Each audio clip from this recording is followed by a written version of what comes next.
بسم اللہ الرحمن الرحیم رب اشرح لی صدری ویسر لی امری واحلل عقدۃ من لسانی یفقہوا قولی۔ ناظرین، آج ایک انتہائی مجرب عمل کے ساتھ آپ کی خدمت میں حاضر ہیں۔ یقیناً انسان کی دانت یا دھاڑ کے اندر جب درد ہوتا ہے تو اس سے اضطراب کی کیفیت پیدا ہوتی ہے اور انسان انتہائی تکلیف میں ہوتا ہے اور بے چین ہو جاتا ہے۔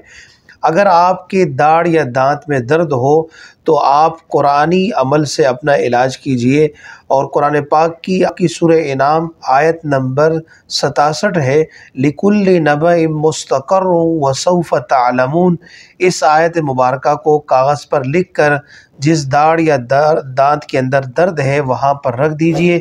انشاءاللہ العزیز اس کلام پاک کی برکت سے اللہ تبارک و تعالی آپ کے اس درد کو کافور فرما دیں گے اور اضطراب اور تکلیف کی کیفیت انشاءاللہ ختم ہو جائے گی۔ اللہ تعالی عمل کی توفیق نصیب فرمائے۔ اگر آپ ہمارے چینل پر نئے ہیں تو ہمارے چینل کو سبسکرائب کیجئے اور بیل آئیکن کو دبا دیجئے تاکہ آنے والی ہر نئی ویڈیو سے آپ مستفید ہو سکیں۔